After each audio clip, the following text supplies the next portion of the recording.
Hey everyone, welcome to the Ultra High Net Worth Clients Podcast. I'm your host, Chris Broadhead. Today we have the pleasure of talking with Luis Barajas. Hey Luis, can you introduce Hey, yourself Chris, and tell us a how little are bit you? about you? I'm great. Well, first of all, thank you for pronouncing my name with that Latino kind of slant. That was fantastic. A little bit about myself, real quickly. So, my parents were Mexican immigrants, born in Los Angeles, actually in a place called East Los Angeles. And I'll give you an enclave where I was actually born. It was Boyle Heights, which is back in the early '60s and '70s. I grew up there. Really tough neighborhood, and it was through that neighborhood and through my parents that I got my love for financial planning, believe it or not, at the age of 13. So it's been a long trajectory. I've been a leader or pioneer on the Latin space in the financial planning industry. I've been on the national board of the Financial Planning Association. I'm currently on the national board of the Certified Financial Planners Standard Board of Standards, and I've written 5 books now, launching my 6th book, and just recently launched my a new podcast called Wealth Gap Warriors. And then finally shooting a television show for PBS, second season. We start shooting again in about a month. Wow, that's a lot, Luis. You're a busy man. We're busy, and then and then I haven't even told you about what I do during my day job. That's right. That's in the afternoon. I'm a co-founder to a RIA firm called International Private Wealth Advisors, and I have a partner named Daniel Guillen. And so our goal has been always to provide access to Latinos throughout the country, to provide, fiduciary financial planning advice to Latino executives. I also am the owner with my wife of a company called Business Management Lab, and Lab stands for Luis Angie Barajas, and we are one of the top business managers in the country for some of the most iconic Latin entertainers. Wow. Okay. There's a lot to unpack there, but I always like to start at the beginning. You buried the lead there. You got interested in financial advising at age 13. Can you expand on that? Yeah. So I'll tell you, it started kind of at 11, didn't know what was going on. So my dad, back in 1971, 72, I think the economy was in a recession. My dad lost 2 jobs. We were really close to kind of moving in the car, and my dad took all his money and bought a welding machine.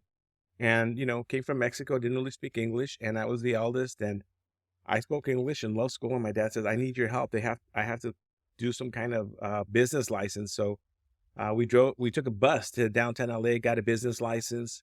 And my dad started his own ornamental iron business where, like window guards and fences and doorways and all that.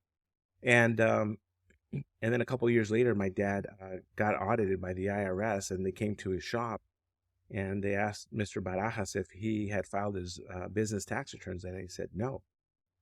Now, I'll give you, just kind of go back a little bit. The reason why I love school so much is because I had an uncle who was a meat cutter, a butcher who loved books, and he would buy me books all the time. He would have been a professor, but also an immigrant from Mexico, and worked as a meat cutter in East Los Angeles.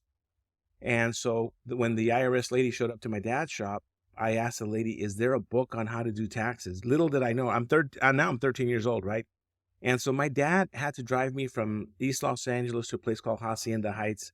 I don't know, about 15, 20 miles away, to find a book on how to prepare taxes. Because I said I'll read it from cover to cover. And I did. And I did my dad's tax returns. And back then, Chris, you're too young to remember, but you would go to the post office and get all the forms at the post office. It'd be actual real forms. There was no internet. There was, no software. 2 years later, my dad gets audited for those returns at the El Monte office in Southern California. We're there shaking in our leaves, and I actually thought that my dad was going to go to jail because I hadn't done the tax returns correctly. And the lady had asked me how I had known how to depreciate a welding machine. I said, well, I read it in the book, and I thought I had done it wrong. I actually really believe that she might have felt really sorry for us, so she let us go with a no change. But when I came down, it was on a 4th floor, and we went to my dad's truck. I was, like shaking, and my dad was shaking, and we were sweating, and we were happy that there was no problem. But I said, Dad, I'm going to make a commitment today that I'm going to learn everything there is about money and finances and whatever. I don't know what that's going to take. So eventually that was the day that was the major commitment. It started at age 13 when I did my dad's tax return, at age 15 because we had this traumatic event of an audit, and I said, I need to learn about investing and real estate and all that. And I ended up going to UCLA and Claremont Graduate School, and then I found out about a place called IDS back then, which is now became IDS American Express, which is now Ameriprise, and that's how I kind of got started. Hmm. Wow. Okay. So you were a very bright young man, it sounds like, and you saw. Out of necessity, right? Not because I wanted to, right? Now I love it, but back then it was some. I mean, come on, you know, you're 13, 15 years old. What do you know? You don't know anything, and but Hmm. again, out of obligation and responsibility to help your parents out who are immigrants, you know, it's a lot of responsibility for a 15-year-old kid. I wouldn't wish that on any 15-year-old kid, to be quite honest with you. But looking back, this was, I think, caused the trajectory and actually me being a fiduciary to a lot of other people that are just like my parents. Hmm. Wow. Okay. So you it sounds like you made a pledge to your father and your family, and that seemed to expand to the entire Latin community. Can you talk about that journey kind of, you know? Yeah. Okay. So I told you that it was back then, it was IDS and then IDS American Express. And I was one of the top advisors in the Pasadena office, by the way, because I know that I think you mentioned to me in the past that you were from Pasadena. Mhm. But I was probably the person who sold the least. Now I'm going to take you back to 1980s when I started back in 85. Um, about 60% of Latinos back then were unbanked. We're talking about no checking, no savings, right? I grew up in East LA where they had two high schools, Garfield High School and Roosevelt High School, where they would play at the local community college where, I don't know, the stadium probably fit like 10, 15,000 people. They would pack it in, but they had, I think, like a 65% dropout rate, not including the kids that dropped out in junior high. So there was a tremendous need in that community. And I've always known that there was a need in that community. So when I was at IDS, I was helping Latinos. I was doing financial planning. Back then, they would charge like $500 or $300 for a financial plan. But I would be honest with you, they were using those plans to sell products. But I was opening up bank accounts for them, creating emergency reserves.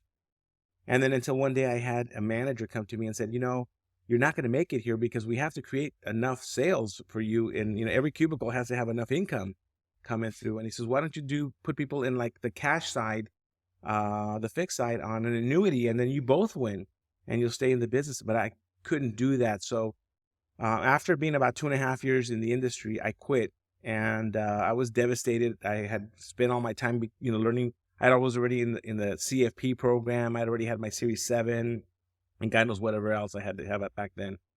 And I quit. And I went to a big firm called Kenneth Leventhal, which is a CPA firm in Newport Beach, California, to get my CPA license. Obviously, I told you that I've been doing tax returns since I was like 13 years old. And back then, CPAs back in the late 80s could not earn commissions, could not sell a product. And I was working with some really high profile clients. Donald Trump was a client of ours because he was renegotiating his debt. Here in Orange County, California, Donald Bren of the Irvine Company, who was the owner of the Irvine Company, was one of our clients. And I started doing financial planning, and I was one of the only financial plan. Well, I was, I think, the only financial planner in this firm of I don't know how many CPAs. Um, and then something happened in 1990 that changed my entire life. While I was getting my CPA license, I got a call from my grandmother, who was the love of my life and also helped raise me because my mom got pregnant with me at the age of 15. And I got a call from my grandmother who didn't feel well. I told my grandmother to go to the doctor, and my mom I would pay for it, and my mom would take her. And she ends up dying for complications of a heart attack. Well, my godfather, my uncle, who I told you used to buy me books, committed suicide a few weeks after that. And a few weeks after that, my daughter was born. I was working on a case for the government through our firm on September 7th in Phoenix. And my wife went to the hospital on September 7th to Hoag Hospital in Newport Beach. And I flew in from Phoenix to Santa Ana Airport, took a taxi, and then my little girl was born in the morning. And so I drove to the house because my wife had forgotten something, and showered. And I said, I'm going to stop off and get a coffee and a bagel at a coffee shop, which I did. And it was the Renaissance Cafe in Lake Forest, California. And while I was there, I stopped off and I had my bagel, I was putting cream cheese on a bagel. Some gentleman came to me and he tapped me on the shoulder and he said, "Do you mind if I sit next to you?" And I said, "Why don't you wait like 15, 20 seconds? Because I just had a baby and I got to run to the hospital." While I was putting cream cheese on my bagel, I was thinking about how my daughter was never going to meet my grandmother and my uncle, the two people that really had changed my life outside of my parents. So I must have looked sad. I wasn't crying or anything. And this gentleman stopped me and before I got up, I said, "Sit in my chair. It's got a cushion. Hold on a second." He says, "Are you okay?" Hadn't slept, just lost two people, saw the birth of my daughter, very emotional, hadn't eaten. And we end up having a 30-minute, 15-minute, hour conversation. Don't even remember. I go back to the hospital. My parents show up 3 hours later, and I tell my dad, "I met a guy at a coffee shop that just changed my entire life. I'm going to quit my job at Kenneth Leventhal on Monday." This was a Saturday now. On Monday, a couple days, and I'm going to go back to the barrio and help our community. I was almost done with the CFP program. I've been doing financial planning. And I said, "I'm going to go back and help the community." And my dad, who I've been helping with his business my whole life, said, "It's really weird. For the first time in 15 years, the two apartments above my shop are empty. Why don't we convert them into an office for you? And you don't have to pay me rent until you make money." And I went back to the barrio, in the barrio. I didn't do pro bono work. I opened up an office in the barrio. And that's what happened. And so that was the commitment of how I went back and everything changed. Now, from there, what happened was when you're poor, Chris, you don't know that you're poor. When you leave and start working with really super wealthy people like multimillionaires and billionaires, and you're doing tax returns for them and financial planning, and you become friends with them and they embrace you and take you in like a family member, and you change. And then I went back to the community back then, remember I told you that most Latinos were unbanked. I thought, well, I have all this education. I have a master's from Claremont Graduate School. I have a bachelor's degree. I'm going to be a CFP any day now. I was an enrolled agent, finishing up my CPA. And then I realized, holy moly, financial literacy is not going to help the poor. Financial literacy still won't help the poor. It was a mindset. I didn't realize that we had been poor because it was a specific mindset. So I started writing a book and I started speaking about Latino cultural limiting beliefs about money. Years later, I got published by HarperCollins for the book that I wrote called The Latino Journey to Financial Greatness. Years later, when I published that book with HarperCollins, the gentleman that I met at the coffee shop, I re-met again because HarperCollins did an event for us of the authors that were going to launch in January of like 2001 or 2, I forget. And I saw the guy and he says, "Hey, do you remember?" I asked him, "Do you remember me?" And he just says, "No." And I said, "Are you from Orange County, California?" He said, "Yeah." I goes, "What do you do?" And he goes, "Well, I wrote a book." And they asked me the same thing. Well, I wrote a book. I told him the story about the coffee shop event that I had in my story. And then he said, I do remember you." So what he had spoken to me about maybe 8 years earlier at the coffee shop is what he had written the book about. He has sold 38 million copies. In fact, probably not even more. I don't know if you ever saw Barack Obama's first inauguration where they do the invocation, the prayer. And the gentleman that did it, the pastor that did it, was a pastor, Rick Warren. And he wrote a book called A Purpose-Driven Life. And that he spoke to me 8 years earlier at a coffee shop the day that my daughter was born, weeks before my uncle had committed suicide after my uncle had committed suicide and my grandmother had passed away. And it spoke to me about a purpose-driven life. And that's what caused me to leave Kenneth Leventhal to go back to the barrio. Chris, I wrote 1 book, 2 books, 3 books, 4 books, 5 books with major publishers. And those books opened up the door. And I now work with people still in the barrio. But I know, we're dealing with ultra high net worth people, but I also now, because of those books, I did a television commercial. I ended up getting a client who was married to somebody who worked at Sony, who after a few years became the president of Sony Music Latin, who introduced me to all these artists because he trusted me so much. And now I work with 20 and 30-year-olds that are making $5-10 million a year, if not more. But I continue the fight and to try to make sure that people in the community that I grew up in, that my parents lived, that there are no predators there. There's nobody taking advantage of them. So that's what I stand for, and that's what I've written about. I've written books In honor of my father, I wrote the Latino Journey to Financial Greatness, Small Business, Big Life, Overworked, Overwhelmed, and Underpaid. And so that's what I fight for. And I also work with in the industry to try to get young advisors of color to come into the industry that maybe never heard of what this great industry is. So I hated the industry. I go back. It was tough, and now I have a passion for it. I love it to death. It's provided a great life for me, and now my goal is, my legacy will be to try to bring as many young Latinos into this industry from a fiduciary standpoint. That's an incredible story, Lewis. I was very moved by it. Can you share what Rick Warren said to you in that coffee shop?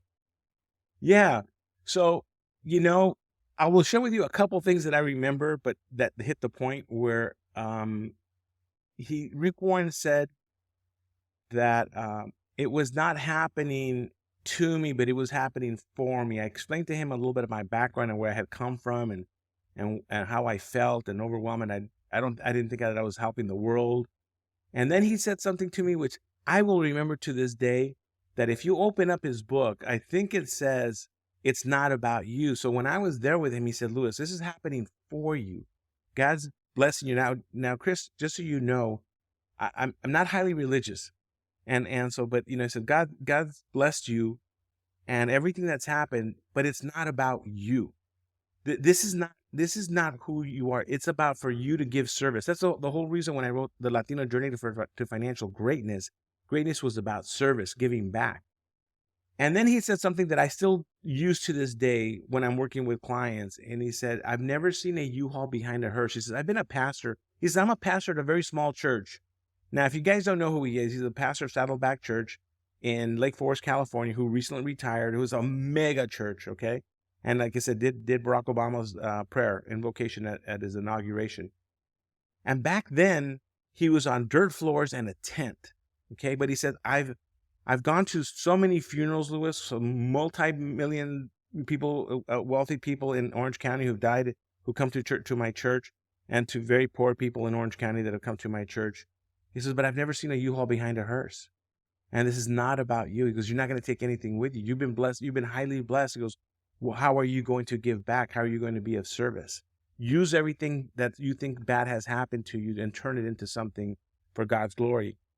And again, whether I was vulnerable or didn't know, but I had always had my foothold in the community because I always wanted young Latino students in areas like East LA or Compton to go back to East LA. So I worked in a program called the Partnership Program when I was at UCLA. And I would bring students during the summer for a week so they could really understand what it's like to be in an environment, education type of environment that they never would get an opportunity to do. So I've always had a heart to help the community out. I never knew that I would actually go open a firm. Now, just so you know, Kenneth Leventhal didn't let me quit. I had plenty of PTO, pay time off, and they said, you're going to be back. We know that you've gone through this terrible tragedy, your grandmother dying, your uncle committing suicide. We know that I told him the story about the pastor, but you're not going to survive. You can't make it helping the poor.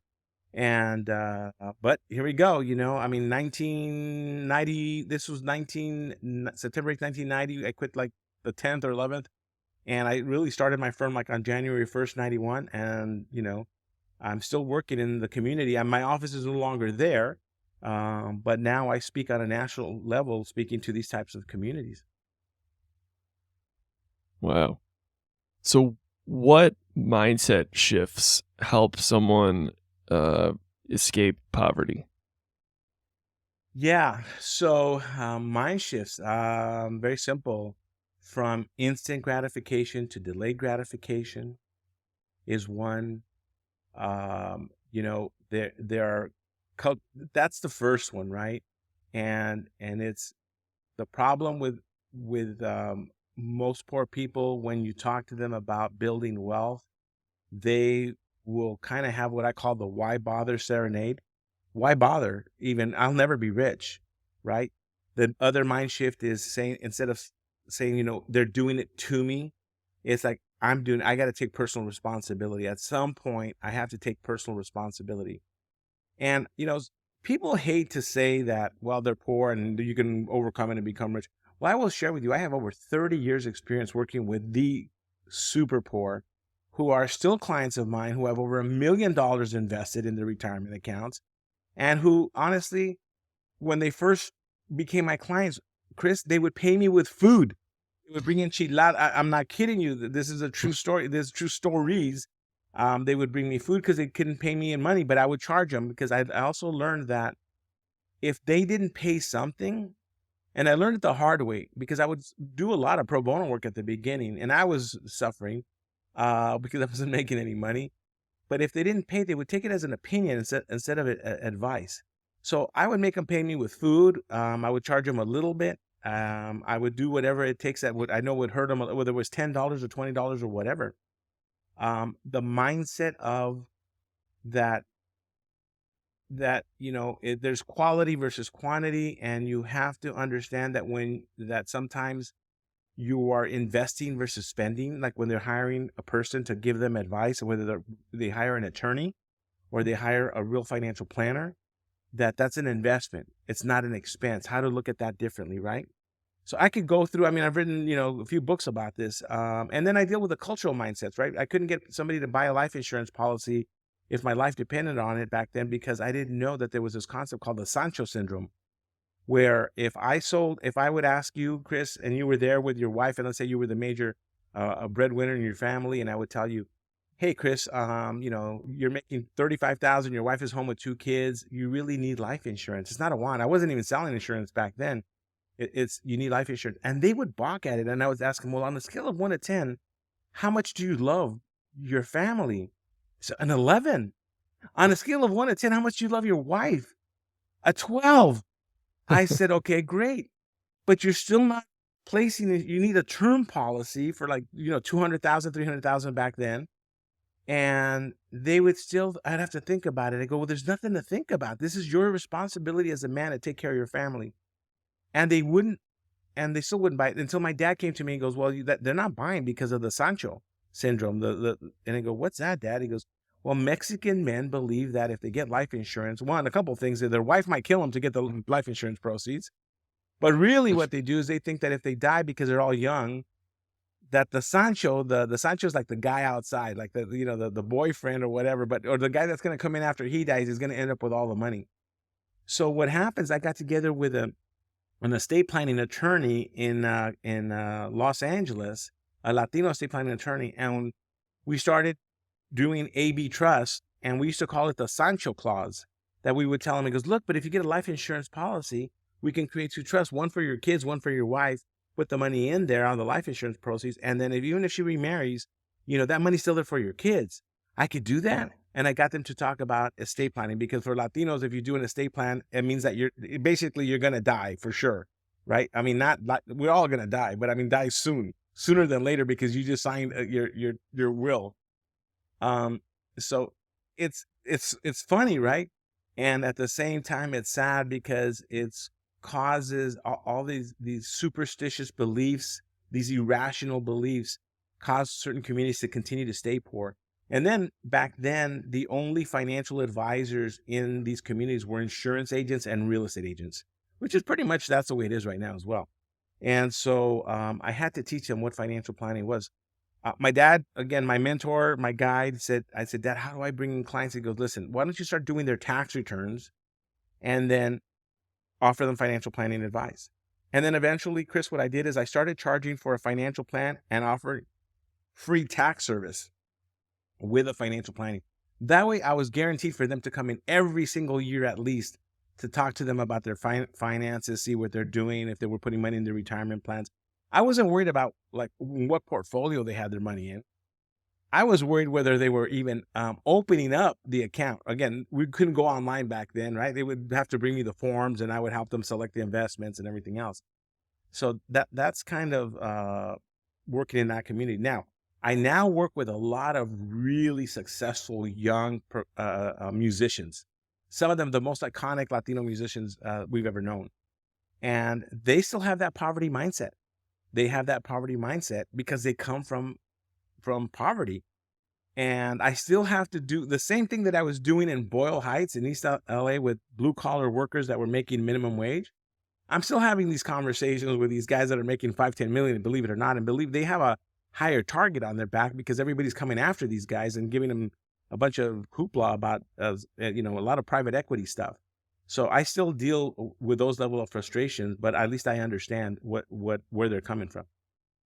Mhm. Wow. That's incredible. I I don't think we've had someone on the program yet who can say I've worked with both ultra poor and ultra wealthy. That's that's an incredible experience and insight. Can you share what the difference and similarity is working with an ultra poor client and an ultra wealthy client?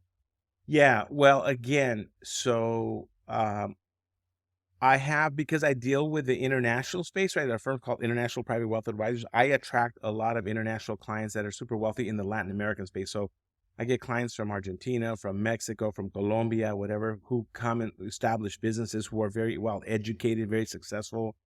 And it's a different mindset, right? Even if you're talking about the Latino.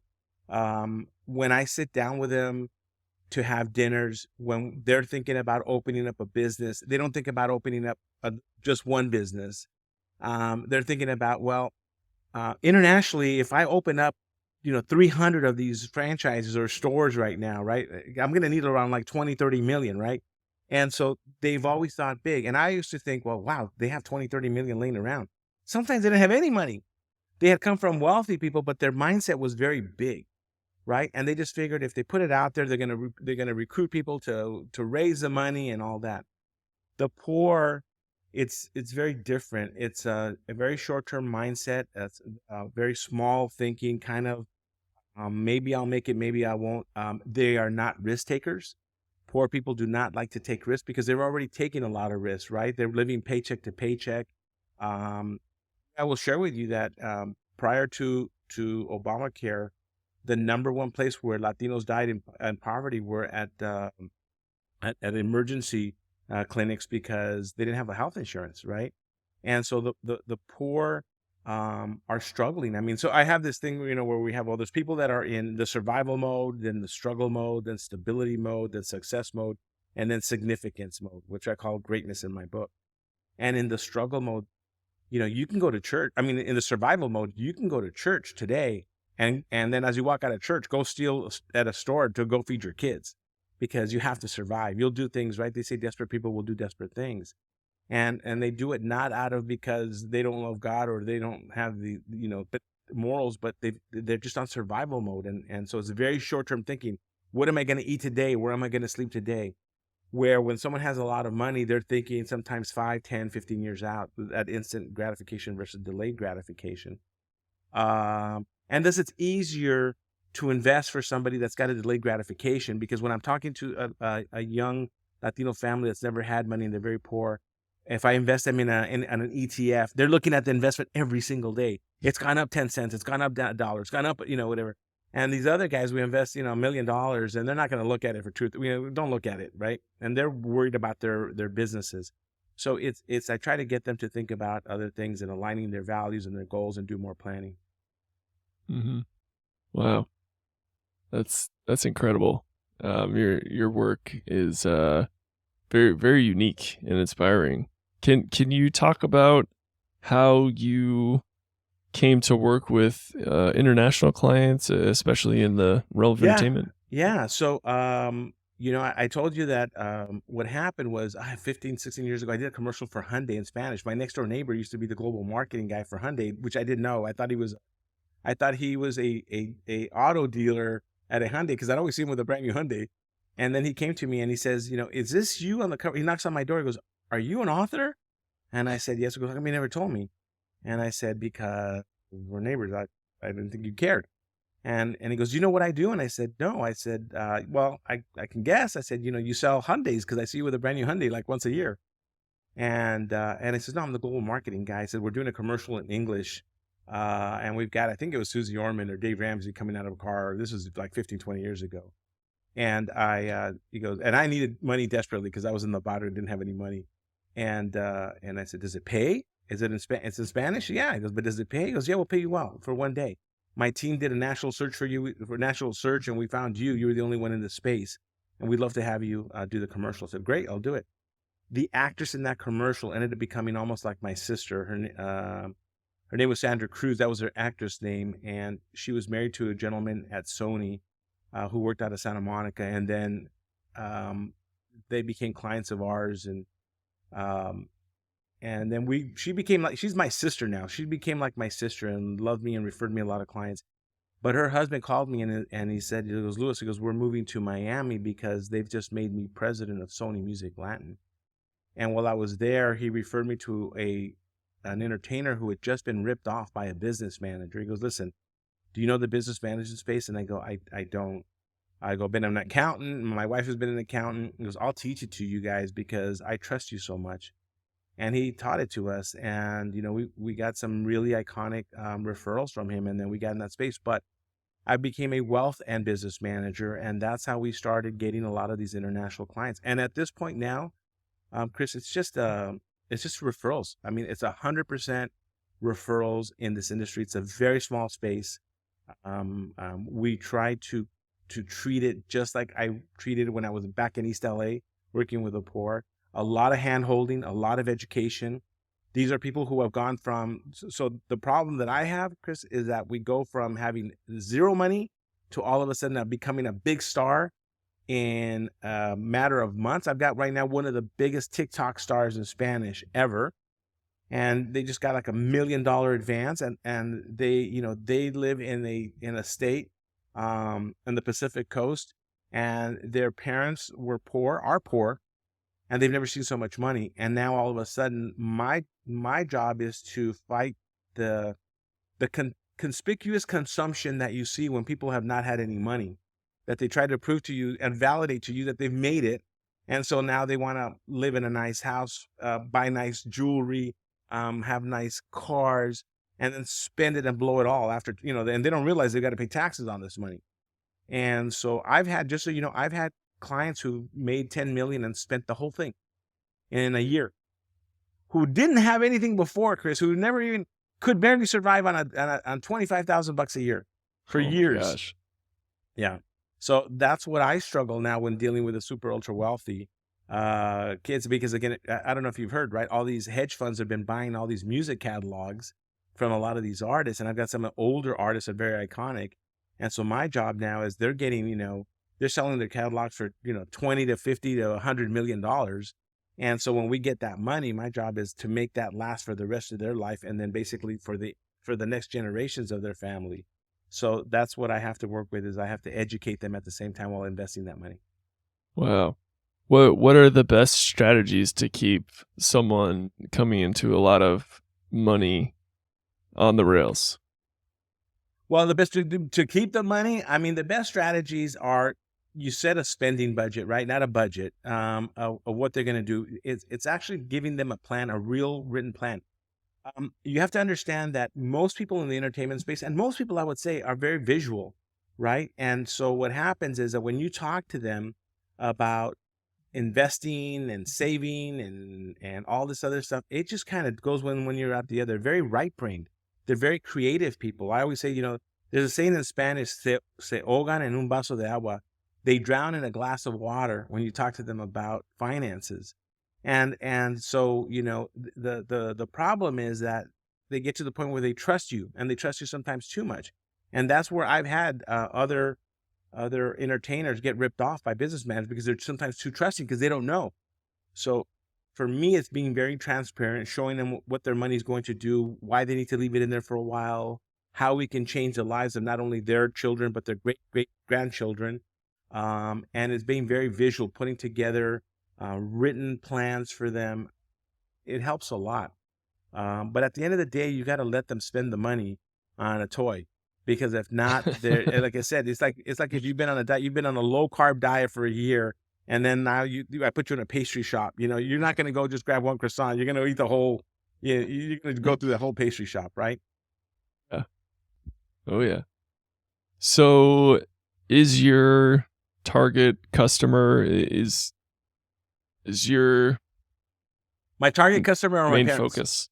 My Your target parents. customer are my parents. People who Okay. come to the United States who may not have much, but are so willing to work their butts off to open up their own businesses, to take a lot of risk, who need help, not only just in investing, but very comprehensive. They need help with their taxes and their insurance and their estate plan and growing their company, um, and helping them build wealth and helping them build equity. And so the thing is that you can come to me with money, or you can come to, you'll pay me in fees. If you come to me with investments, you'll pay me AUM. But I've never turned down anybody who really wanted to help and was willing to put forth the effort to implement a lot of the strategies that we give them. Now, a question you should be asking me: what have I learned after 35 years of working in the space, also in the poverty space? And I've learned something. Thank you for asking me that question, by the way. Anytime. But let me just but let me just share with you that I was under a certain delusion that people who are in super need, that they want help. I was very delusional. Somebody called me a pragmatic idealist, but at the end of the day, what happened was, when I first started out, I'll give you the analogy that I've said a thousand times, but you and I are on this beautiful yacht, and we see people drowning in the water, or someone drowning in the water, and we tell them, hey, I said, hey, Chris, go get the lifesaver and throw it out to them. And you throw it out to them and says, grab the lifesaver, because Chris and I have blankets up here. We have champagne. We have food. We'll bring you on board. Grab onto that lifesaver, right? And whether they're really drowning in water or they're drowning in debt, they push the lifesaver away. They're drowning. And we say, what the hell's going on? And what happens is that I've learned that there are people who aren't ready to be helped, or who don't want to be helped. And it was the biggest epiphany that I've ever had, because I thought, wow, I really can see that I can help these people. I want to help these people. If they don't even have money, I'll help them for free. And they still didn't want the help, because they thought that I was going to, I don't know, maybe bring them on the boat and shoot them or something, or I don't know, something, like, what the heck do they think that I was going to do? Take advantage of them? And so that's the biggest lesson that I've learned working with people, even in need, is that sometimes they're just not ready to be helped, or whatever. So now, I don't have a minimum at our firm. If you're going to come in with 10 million or 15 million, I love you. That's great. That's fantastic, because you're helping me offset and pay some of the expenses for helping the people that I'm not really charging any money for. But if you are there and you come in and you really want the help and you're willing to implement the help, we don't have a minimum. I'm doing this in honor of my grandmother. I'm doing this in honor of my dad, who's really successful now, who retired not just a few years ago, and implemented everything. Now, somebody said, well, why was your dad so successful? Well, if you were to go to my website, you'll know why. It's the, what is our website? It's IPWadvisors.com. You'll see that I'm not a financial planner. I'm a financial doer. And so I learned a lesson. And Chris, I don't know if you've read a book called Pound Foolish. Have you read the book Pound Foolish? Oh, Great book to read. It came out a few years ago that said that basically only 11% of people ever implement any advice from a financial professional. And so they said, well, why did your dad become so successful? He goes, well, because I told my dad he needed an estate plan, but I scheduled the appointment and I was there. And at the estate planning appointment, my dad needed life insurance. So I just went and got did the application. I filled it out for him, made sure that he knew that he had to pee in a cup and they were going to draw blood because my mom, in case something happened to my mom. I was there to open up my dad's retirement account. I was there to help my dad open up escrow for his properties that he was buying and selling. And that's what business management is, right? We pay their bills. We do a whole bunch of stuff. But that's what we still do for a lot of our clients that are poor. Because after they leave the office, they walk away. And guess what? Life happens. They're not going to do anything. So I realized that I don't want to be a financial planner. That's the assumptive. I want to be a financial doer. Get out of my way. This is what you need. You got to buy in? Do you understand? Tell me all your whys.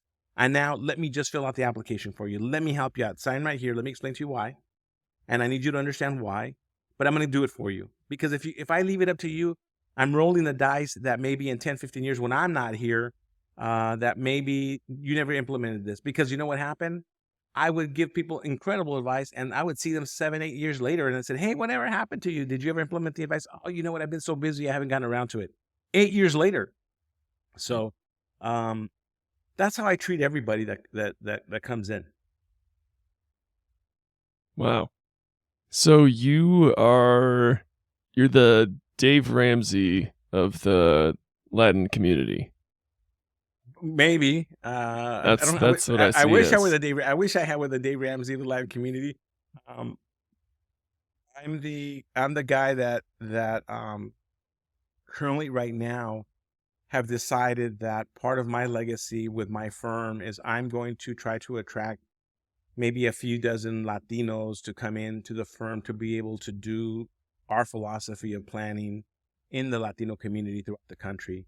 And I've got a good team right now, but we're not actively recruiting, but what we're doing is we're gonna wait for them to have the right cultural fit and the right heart. As my wife says, what you do is not brain surgery stuff. It's we got to hire people with the right heart, because you can't teach heart. And so that's what we're doing, is we're trying to find people to grow with the right heart. Hmm. And why should more Latinos get into the financial advising industry, and why should they come work with you?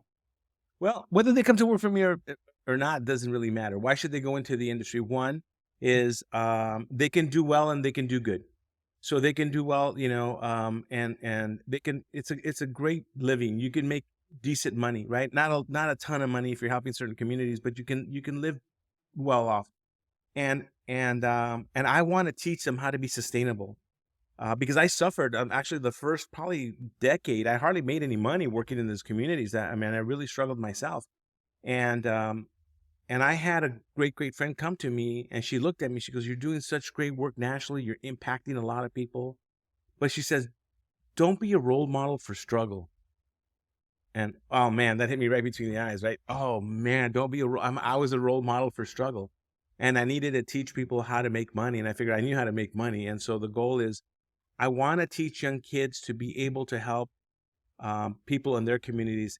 Chris, like for example, I really believe strongly in the CFP program, right? In the CFP designation, and less than, I think, 4% of all Black and Brown advisors with CFPs, less than 4% of CFPs are Black and Brown, less than 4%. Wow. And just so you know, in the United States, right, Latinos are almost at the cusp of 19% of the population, right? And Blacks are 13. We're at 31%. And the Latinos keeps growing faster and faster. And the problem is there aren't enough Latinos helping their communities out. They want to, they want to help it, but they don't know how to build a business around it. And I know how to build businesses. That's why I wrote the book called Small Business, Big Life, to give people kind of the mindset of what it requires to, from being self-employed, like a salesperson, to building a business and continue to grow. And so that's what I'm going to teach, at our firm, is to teach these guys to say, or gals, how do you build a business so that you're sustainable, and also you can leave a legacy and going forward, so the business doesn't die when you're not around. So yeah, that's what I'm trying to do. It's a great profession. You're going to change a lot of lives. You can do really well. I just don't want to be people get stuck on the product side, or the process side. I want them to really understand that it's about the planning side. And the biggest area where I find where there's a lot of disconnect, for example, is like doing education planning or retirement planning with Latinos. It's the biggest disconnect that I keep seeing over and over again. Yeah, that's awesome. And quite a number of Latinos and folks interested in the financial advisor space will see this. So you may be that final push over the edge for them. So that's great. Well, we hope so. Yeah. Awesome. So I need to respect your time here. I could just keep asking you questions for the rest of the afternoon. It's so rare to get the Dave Ramsey for the Latin community on my podcast. So very much enjoying that. So my final question, and you can take it in any direction you like. It's a rather open-ended question. You probably touched on it with every question you've answered previously. And that question is, what are you working towards? Yeah, so I'm working towards I'm working towards making sure that our industry understands how to treat um, people who have never had money, who they need their help, with dignity and respect. And the problem is that the industry has taught all of us, including our clients, including the consumer, that it's a very product driven, you know, environment. And I'll give you the last thing on the education planning. When I was in the barrio, I would have parents who would be inspired by my story of going to college, and they said, "We want our kids to go to college. We've never been to college." And so instead of sitting there and doing the plan and saying, "Well, how old is your kid? How far are they? How many years from college? What college are they going to go to? Let's find out what the cost of tuition is, and room and board, and yada yada," and doing a plan, I would ask, "Can you bring me your kid's report card? Because I need to know whether they have A, B, C's, or D's. Can you tell me on if you have parent-teacher night 2 or 3 a year or 4 a year? How many times have you been?" Because my brother is a teacher, and East Los Angeles only the kids would go, the parents would go one time, or maybe they would never go. I would ask them on a scale of 1 to 10, how's your kid's self-esteem? And if they had $100 to invest monthly for this kid's education plan, and if they had C's and D's, or they were terrible in math or in English, we would hire tutors with that $100. We use that money. Money is a tool to live a better quality of life. And it is not to be used for a product because, again, I go back to, well, you can do an annuity and put them in a fixed side and it's good for you and it's good for them.